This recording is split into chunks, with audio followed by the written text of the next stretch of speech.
Vicarage Road, built in 1922, currently holds 22,500 Hornets.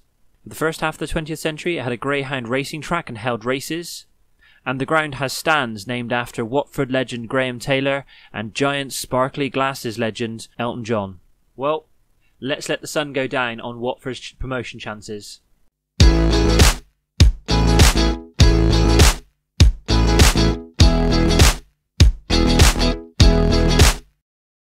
Hey guys, and welcome to episode 2 of the Cherries Travel Guide to the Championship. My name is James, and on today's episode, we're going to be able to see if we can extend our current unbeaten start to the season as we face pre-season title contenders Watford away at Vicarage Road.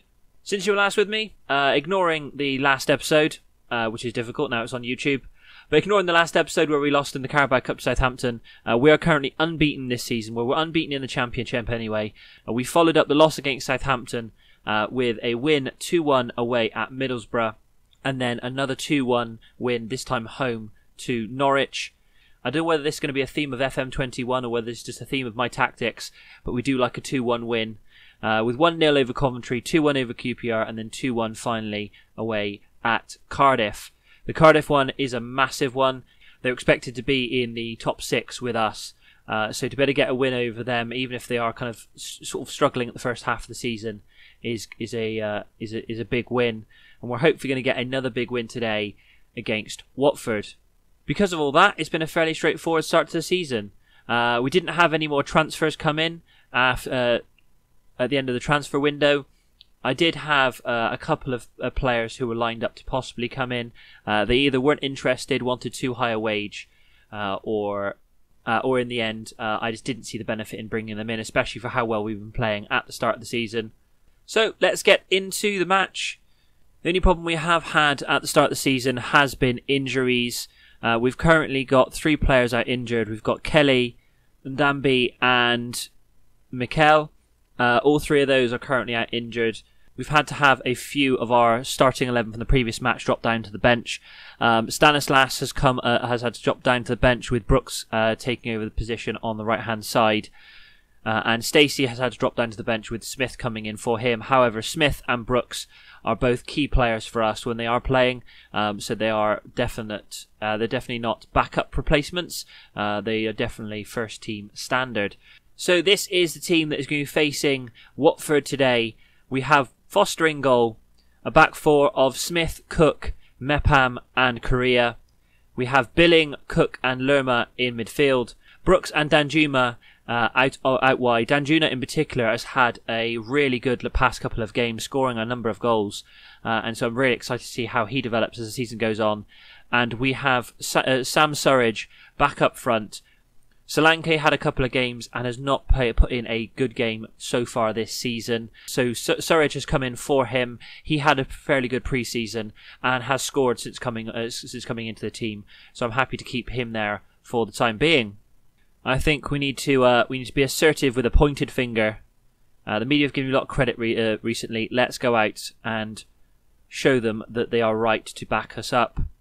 So here we are at Vicarage Road. Hopefully we can get a win that is going to keep our unbeaten start going.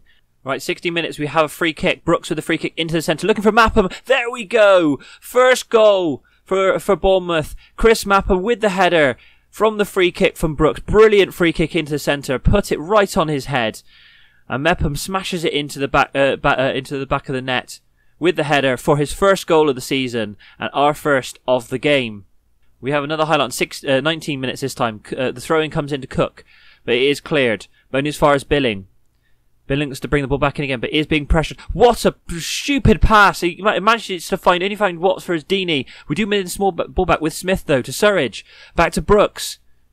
Back to Danjuma. He's in the penalty area, takes a shot. Only can hit it straight at the keeper, unfortunately, and it goes out for a corner. Luckily, Billing's wayward pass there doesn't cause us to concede, but the corner is headed out as far as Brooks. Brooks looks to try and put the ball in again, but Watford do win the ball back and clear it away. Half an hour gone and we are already looking tired. It has been a tough couple of weeks with the amount of games that we've been playing. and with a smaller squad than I probably would have liked to be playing with.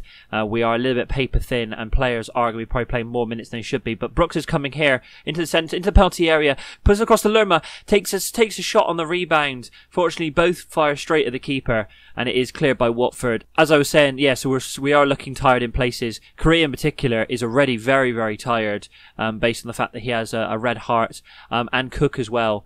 Cook is another player actually that has been very hot and cold so far this season. He's only really put in 1 or 2 okay performances, and the rest of them have been fairly poor. I'm not sure what it is about the current, whether it's the tactic, the position, whether he's I know he was unhappy when Begovic was sold, and I had to have a bit of a conversation with him about it. Maybe he's still upset around that. But bar that, coming in at half-time, 1-0 up against Watford, definitely giving us the edge going into the second half. I think we can't outstretch arms, say the media have given you a lot of credit. So let's pump fists instead. Media have given us a lot of credit. Let's go out and give them a worthy display. We have controlled that first half very well. Watford have not even had a single shot so far in this game. And we have a free kick almost straight away with Brooks into the centre. To Cook at the back post, hits the cross. I'm not sure if it was a crossbar or the post, but the cleared shot now goes as far as Deeney, and Watford look to counter-attack. However, he is... Oh no, Korea, don't get sent off. I don't think Korea got sent off. He didn't get sent off. Luckily, he got away with he got away with that booking there as well. I did ask him to go in hard on Deeney before the start of the match based on my assistant's recommendations. That obviously did stop a counter-attack, which is good, and he did avoid getting a booking, which is also another positive.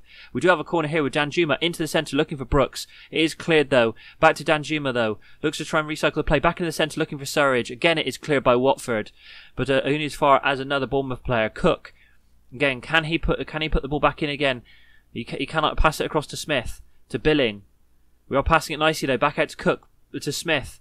Can he find a cross? Can he find Surridge in the centre? But to Lerma.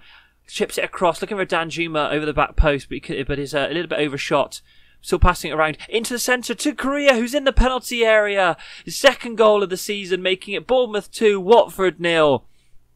I'd like to think even on 60 minutes that is going to be it now. Although based on the trend this season, Watford will probably score in the 80th minute to make the last 10 minutes just that little bit scarier.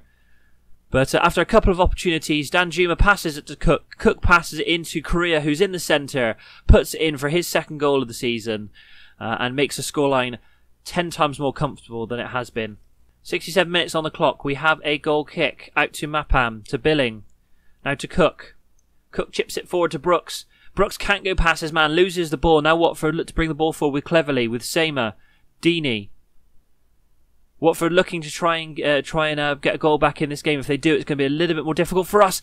And Deeney there in the penalty area with the header. Luckily, it hits the crossbar and goes out for a goal kick. And on 70 minutes, I think I'm going to make some substitutions. I think some of the players are hanging. A look at the state of some of the conditioning out there now. We are really struggling. Let's take off Billing. He's not had a great game. Swap Lerma back there and bring on Dan Gosling for Billing. Surridge hasn't had a great game either. Let's bring on Solanke for him. And I think on the 70th minute we're going to make a triple substitution. Let's bring on King for Danjuma as well. He's had a fair bit of the ball. Doesn't seem to have done very much with it. But I think the rest of the players are playing well enough that they can see out the rest of the match. Right, we have a goal kick with Foster to Mepam. Hoofs it up to King. King for his first touch of the match. Looks at his going cross field. He is going on a fantastic run into the penalty area. Takes a shot. That deserved a goal. What a run by King. Picking it up just inside the Watford half. Took it all the way to the penalty area. Managed to get a shot off. Brooks with the corner though, into the centre. Looking for Solanke but cannot find him. The ball is cleared but only as far as Cook. Cook loses the ball though to Pedro. But luckily the highlight ends and Watford cannot counter-attack. Right, we're coming to the last 10 minutes of the match. Watford have had 7 shots, but we have managed to avoid a single shot on target from them. We really have controlled this match. But Watford do have a highlight now with a throw-in to Deeney. It's going all across their back four, but luckily they chip it forward to Pedro. Pedro looking to try and bring the ball forward, trying to get across into the centre. Luckily, Cook managed to get there first. We do manage to clear it to King. King with a big ball forward. Can't find a Bournemouth player though. Watford look to bring it forward again. but Cook manages to clear it. We are defending really, really well in this game. And the ball forward from Watford is collected by Foster. Foster with a huge kick forward to Solanke. Solanke, unfortunately, his shot goes straight at the goalkeeper, and we cannot increase our lead. We're in injury time now. Last couple of minutes. We have one final highlight. Can Watford get that goal to carry on our theme of 2-1 wins this season? Sima with a ball to the centre. There it is. Why can we not see out a match without conceding a goal at the moment? I predicted it from the beginning. Cleverly with a throw into Garner. To Sima. Sima chips it into the centre. Deeney loses his man. Was that Cook there in the centre? No, it wasn't. It was Mepham. Deeney manages to just drift away from Mepham. Gets the header. Puts it past Foster to make it 2-1. And that is the final action of the match, making it Bournemouth 2, Watford 1. I mean, I complain about the fact we're not getting clean sheets. Maybe that's a little bit of tiredness. I can understand that at the end of the match, where the players are struggling a little bit. But I will still take the win. We still beat Watford on every metric in that game today. I'm going to say outstretched arms, a really good win for us.